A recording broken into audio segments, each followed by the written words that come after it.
Je m'appelle Patrice Massenet, j'habite à Nancy et je suis, disons, militant ou au moins bénévole dans quelques associations et principalement celles qui défendent l'environnement. J'ai reçu une convocation du commissariat de police pour me présenter ce matin 6 juillet 2020 au commissariat de police de Saint-Léon à Nancy. Au départ, il n'y avait pas de motif sur la convocation, mais d'après mes informations, j'étais convoqué pour avoir participé à une opération de fauchage de culture OGM il y a un an dans la Drôme. En fait, il s'agissait de cultures dissimulées d'OGM dans d'autres cultures.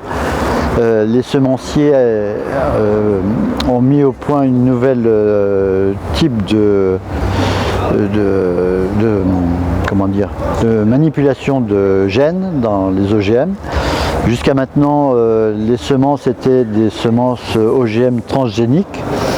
Et pour contourner les réglementations, puisque en France, la culture de culture OGM en plein champ est interdite, eh bien, ils ont mis au point un nouveau type de culture en prétendant que cette culture ne faisait pas partie des OGM. Parce que le type de manipulation était de la mutagénèse par rapport à la transgénèse. Alors c'est très technique et je ne vais pas me lancer dans le détail, mais disons que c'est un autre type de manipulation. La transgénèse, on prend des gènes d'un type de culture et on va l'intégrer dans un autre type, alors que la mutagénèse, c'est une manipulation à l'intérieur de gènes à l'intérieur de la même séquence d'ADN, c'est ça. Donc pendant le temps que les pouvoirs publics et les associations se mobilisent, disons, il y avait une période de flou qui a trouvé son terme quand la Cour européenne de justice, le 25 juillet 2018, si ma mémoire est bonne, elle a condamné la France. Elle a surtout annoncé que ces nouveaux OGM étaient vraiment des OGM et devaient respecter la même réglementation que les OGM transgéniques. Je ne sais pas si je suis bien clair. Autrement dit, les pseudo-OGM sont vraiment de vrais OGM. Donc les semenciers ne peuvent plus utiliser cet argument-là et donc ces cultures sont illégales.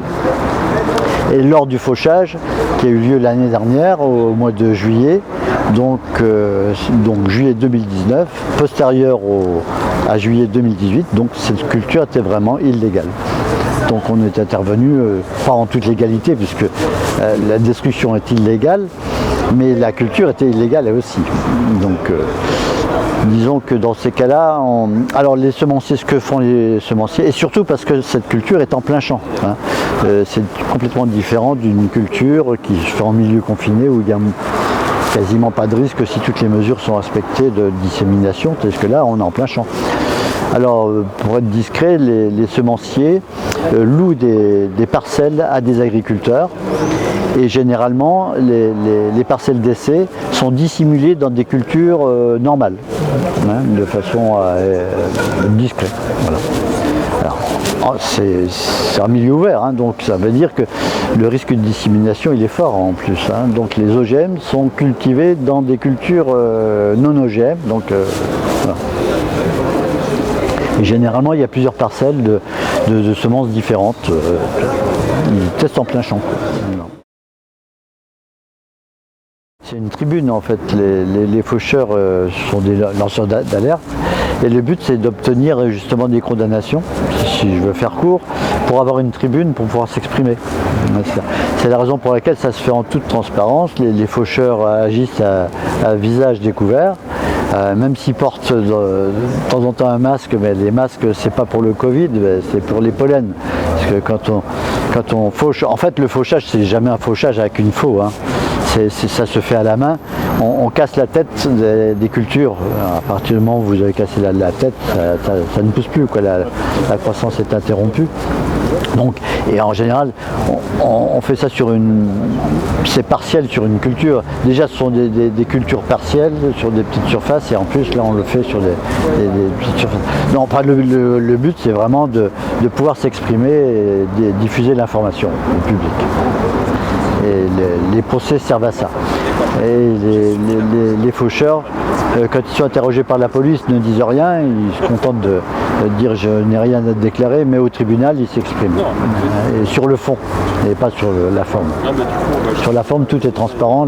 La police, les organisations donnent même la liste des participants, la gendarmerie, puisque généralement c'est la gendarmerie, puisque c'est en pleine campagne, n'a plus qu'à faire le pointage des présents, quoi. Enfin, tout.